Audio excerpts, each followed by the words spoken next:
Assalamualaikum warahmatullahi wabarakatuh. Alhamdulillah. Bismillah, masya Allah, la yasukul khair illallah. Bismillah, masya Allah, la yasrifu su illallah. Bismillah, masya Allah, ma kana min ni'matin fa min Allah.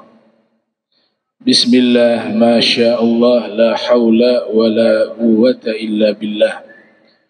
Allahumma salli wa sallim ala Sayyidina Muhammadin al-Fatih lima ughliq wal khatim lima sabaq wan nasir al-haq bil haq wal hadi ila siratikal mustaqim wa ala alihi wa sahbihi haqqa qadrihi wa miqdarihi al-azim, amma ba'du.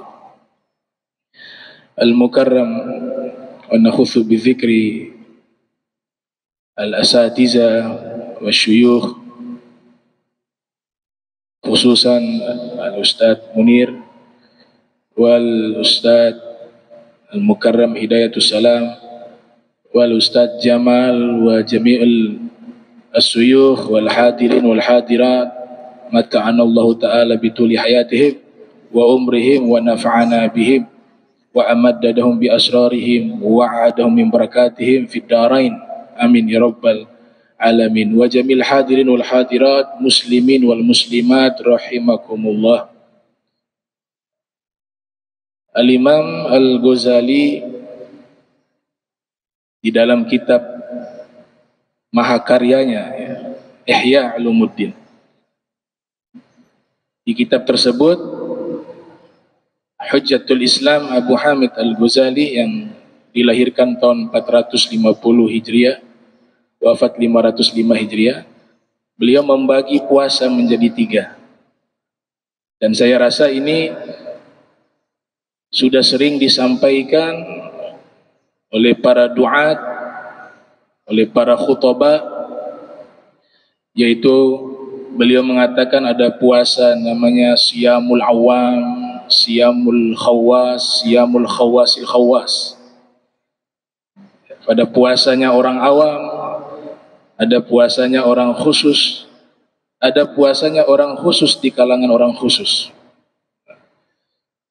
Nah, ini teori ternyata dikembangkan lagi oleh salah satu murid dari Imam Al-Ghazali yang bernama Al-Ghadi Abu Bakar Ibnul Arabi Al-Maliki, atau terkenal dengan sebutan Ibnul Arabi Al-Maliki.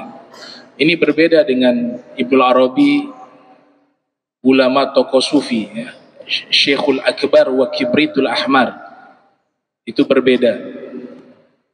Beliau lahir pada tahun 468 Hijriah, wafat 543 Hijriah. Nah, beliau kembangkan teori atau klasifikasi dari sang guru Al-Imam Al-Ghazali yang mengatakan puasa ada 3 jenis. Beliau kembangkan menjadi 4 jenis puasa. Dan ini dinukilkan oleh Al-Mutafanninu Al-Muhaddis Sayyid Abdullah bin Muhammad bin Siddiq Al-Gumari dalam kitabnya Ghayatul Ihsan fi Fadli Syahri Ramadan, yang membahas tentang masalah Ramadan. Beliau katakan, naqal an ba'di zuhad, dikutip dari sebagian ucapan para zuhad, orang-orang yang zuhud. Puasa pertama beliau sebutkan Siyamul Awam wa huwa shaumu 'anil akli wasyurbi wal jima'.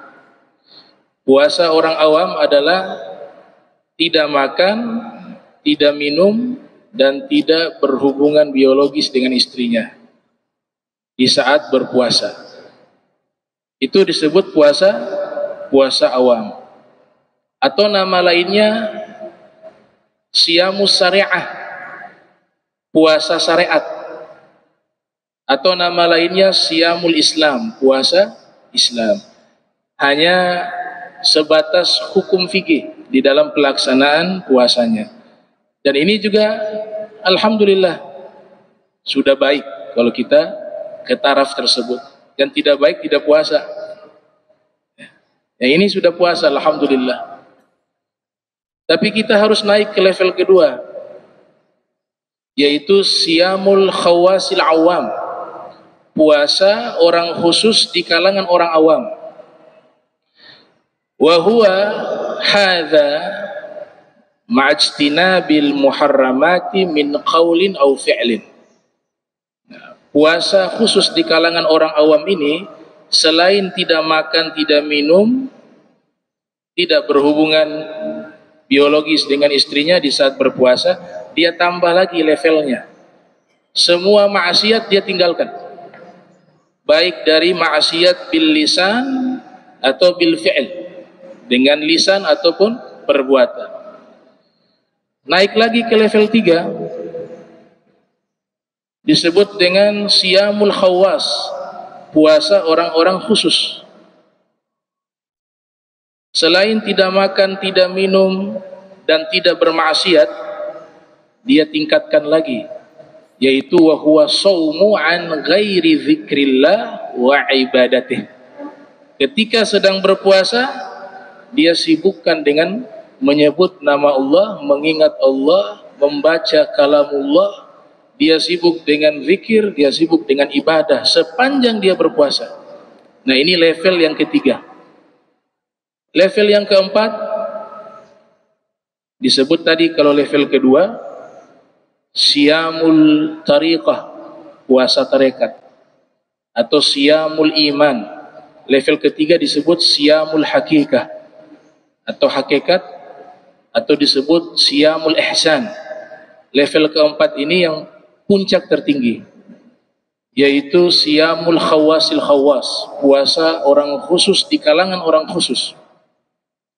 Puasanya bukan hanya tidak makan, tidak minum, ataupun meninggalkan hal yang diharamkan oleh Allah, ataupun mengingat Allah, beribadah, tapi dia sudah masuk ke level tertinggi, yaitu seluruh tujuan al-maqsud wal murad fi hayatihi Allah. Tujuan ia hidup, dia gunakan puasanya seumur hidup. Bagaimana puasa seumur hidupnya? La iftar ila yaumil qiyamah. Dia tidak akan berbuka sampai hari kiamat, yaitu tidak akan bermaksiat seumur hidup, akan taat seumur hidup sampai meninggal dunia. Ini level puasa tertinggi. Jadi bukan hanya sebulan sekali, bukan hanya 12 bulan, 1 bulan saja dia taat, tapi seumur hidup. Maka dia sudah mencapai siyamul khawasil khawas. Ini yang dikatakan oleh Ibnu Rajab Al-Hambali, yang lahir tahun 736 Hijriah, wafat 795 Hijriah, di dalam kitabnya Lataiful Ma'arif. Beliau mengutip salah satu nasihat dari seorang ulama yang saleh bernama Al-Imam Daud At-Ta'i. Beliau mengatakan, sum'anid dunya waj'al fitrakal mautah. Puasalah kalian dari dunia ini, dan buka puasanya nanti setelah meninggal dunia. Ini yang dilakukan oleh para kalangan solihin. Mereka sudah mencapai level yang sangat tinggi, dan tertulis di dalam kitab-kitab syiar, di dalam kitab-kitab tarajum, di dalam kitab-kitab managib sepupu Rasul Sayyidina Ja'far At-Tayyar ibn Abi Thalib, saudara kandungnya Amirul Mukminin Al-Imam Ali ibn Abi Thalib karramallahu wajhah. Dalam satu peperangan, Ghazwatul Mu'tah, beliau berperang menghadapi bangsa Romawi di cuaca yang sangat panas, dalam keadaan berpuasa, sedang jihad fisabilillah. Selesai peperangan, ternyata beliau mengalami banyak luka di tubuhnya. Bahkan Ibnu Umar pernah menghitung luka yang ada di tubuhnya Sayyidina Ja'far At-Tayyar ketika jihad fisabilillah di Ghazwatul Mu'tah, tis'una ta'natan, ada 90 tusukan, seluruhnya bagian depan, tidak ada yang ada bagian belakang. Artinya tidak mundur beliau dalam peperangan tersebut. Bahkan dikatakan kedua tangan beliau terputus, Allah ganti dengan 2 sayap di surga, yatiru fil jannati haitsu syaa. nanti dia terbang dengan sayapnya itu di surga kemanapun dia inginkan. Di saat sekarat, para sahabat memeriksa, mungkin ada yang masih hidup. Ternyata ditemukan Sayyidina Ja'far At-Tayyar masih hidup dalam keadaan kritis. Kemudian diambilkan air. Wahai Ja'far, minum ini air. Apa kata Sayyidina Ja'far? Inni shaim. Saya sedang berpuasa. Engkau lagi sekarat. Kata orang yang membawakan air. Bisa engkau qadha di puasa yang berikutnya? Ia katakan, la. Ashtahi an uftira fil jannah. Saya ingin nanti saya buka puasa di surga saja. Akhirnya meninggal dunia. Nah, ini sudah sampai level siyamul khawasil khawas. Puasanya orang yang khusus. Dan masuk ke dalam hadis Rasul yang diriwayatkan oleh Imam Al-Bukhari yang lahir tahun 194 wafat 256 Hijriah di dalam sahihnya, di mana Rasul bersabda, kullu amali ibni Adam lah illa siyam fa innahu li wa ana azzibi. Semua amalan anak Adam untuknya kecuali puasa. Itu untukku, kata Allah Ta'ala, dan aku yang akan balas. Apa makna daripada hadis ini? Ternyata ulama bernama Syekh Abu Bakar At-Taliqani dalam kitabnya Hazairul Quds mengatakan, para ulama ketika menjelaskan hadis tersebut itu kurang lebih mendapatkan 50 takwilan lebih. 50 takwilan. Di antaranya salah satunya, makna puasa untukku adalah hadhil ibadah la riya'a fi. Satu-satunya ibadah yang potensi rianya sangat minim. Pamer amalnya paling sedikit tuh ibadah puasa. Karena tidak ada yang tahu seseorang itu melaksanakan ibadah puasa. Berbeda dengan amal yang lain. Amal yang lain seperti sholat, kita sholat berjamaah, orang bisa lihat kita sedang melakukan sholat. Zakat, orang bisa lihat kita memberikan uang. Bahkan yang terima juga tahu siapa yang memberikan zakat kepada kita. Dan sedekah. Melaksanakan umroh, dilihat. Karena ibadah fisik. Haji juga demikian. Berbeda dengan puasa. Tidak ada yang tahu kecuali diri kita dan Allah Subhanahu wa ta'ala. Kita lakukan dengan kesadaran sendiri. Bisa saja kita diam-diam di kamar minum. Bisa. Tapi level orang awam sekalipun, dia ketika melakukan ibadah puasa, dia merasa di tempat yang sunyi, dia ingin minum itu air, Allah lihat, nggak jadi.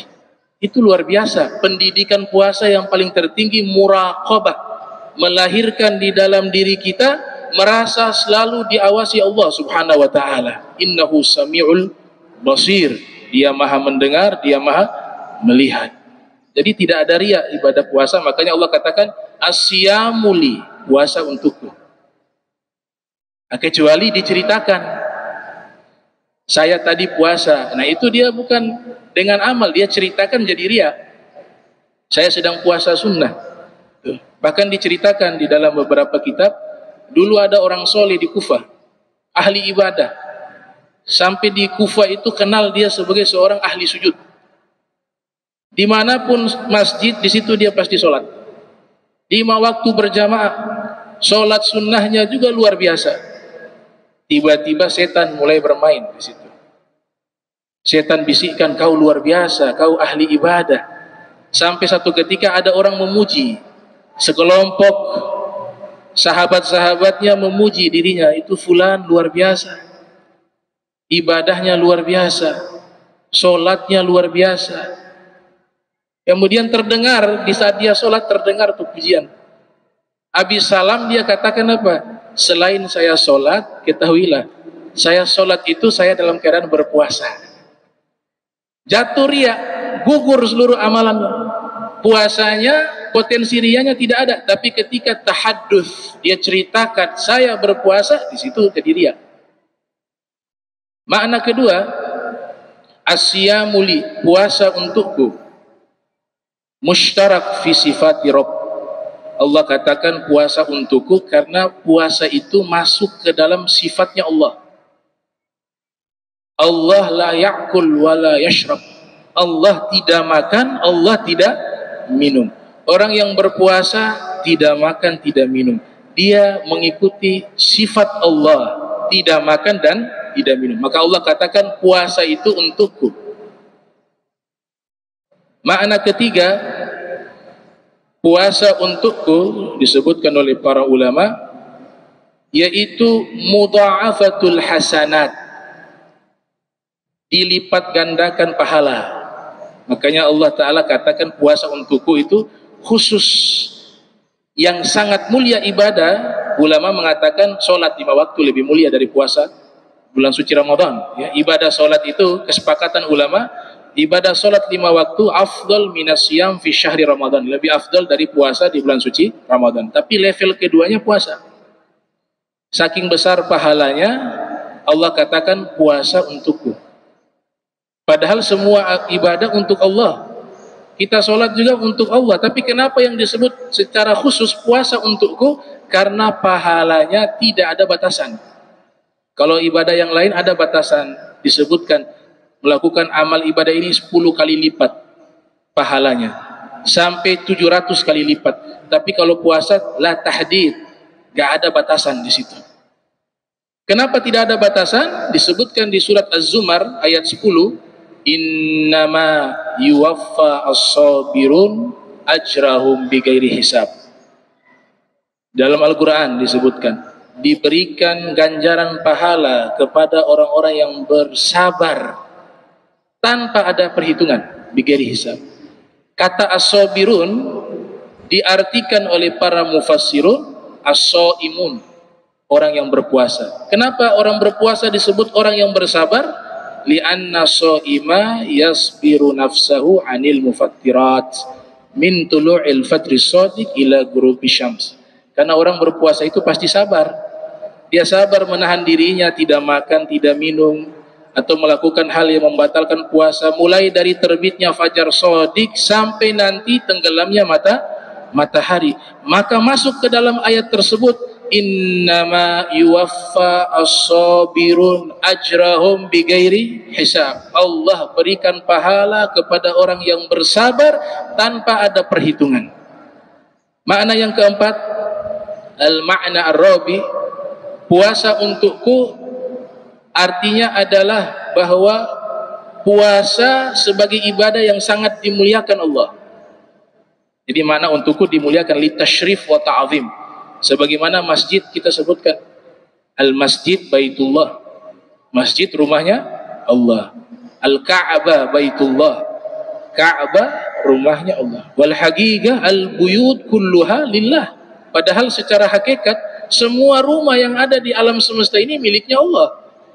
Tapi ketika disebut rumah Allah hanya dikhususkan kepada Ka'bah dan masjid. Kenapa? Karena Allah memuliakan tempat tersebut. Begitu juga puasa. Allah sebutkan puasa untukku karena Allah memuliakan ibadah puasa yang kita lakukan. Makna yang kelima, dan ini makna yang sangat luar biasa.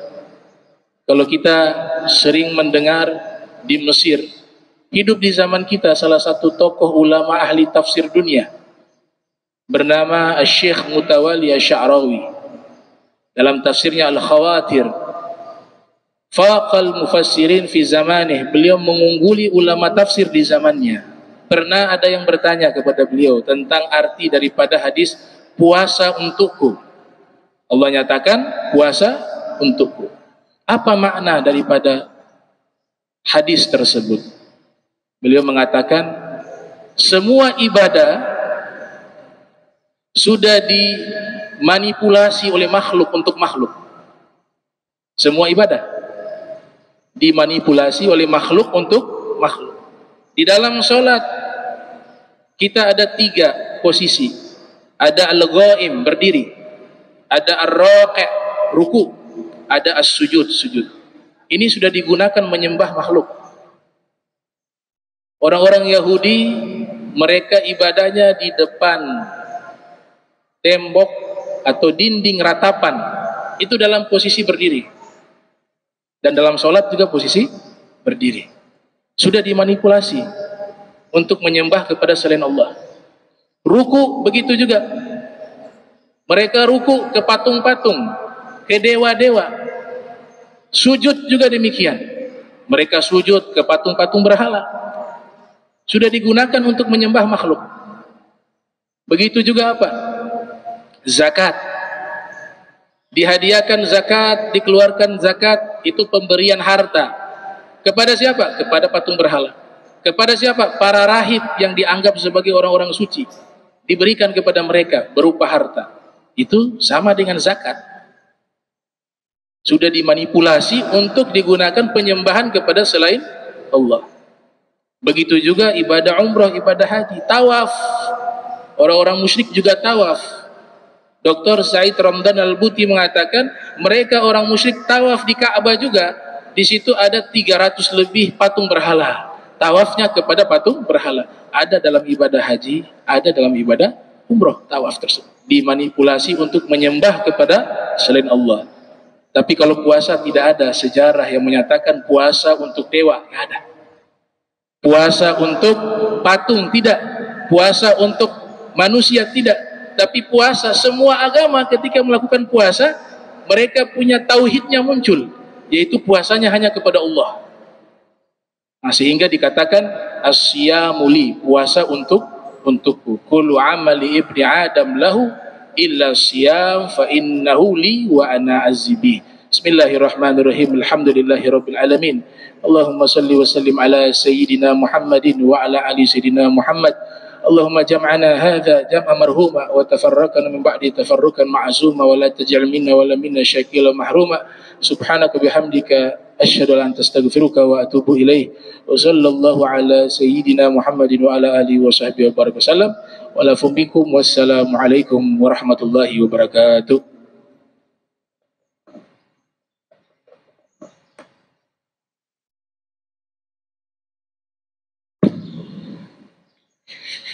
Demikian kita sama-sama ikuti tausiah yang tadi disampaikan oleh Al-Habib Abdurrahman bin Kamil Ashraf. Semoga apa yang telah disampaikan dapat menjadi bahan renungan bagi kita dalam hidup dan kehidupan kita terkait dengan puasa Ramadan yang sementara kita laksanakan. Demikian atas perhatiannya kami sampaikan terima kasih. Billahi taufiq wal hidayah. Wassalamualaikum warahmatullahi wabarakatuh.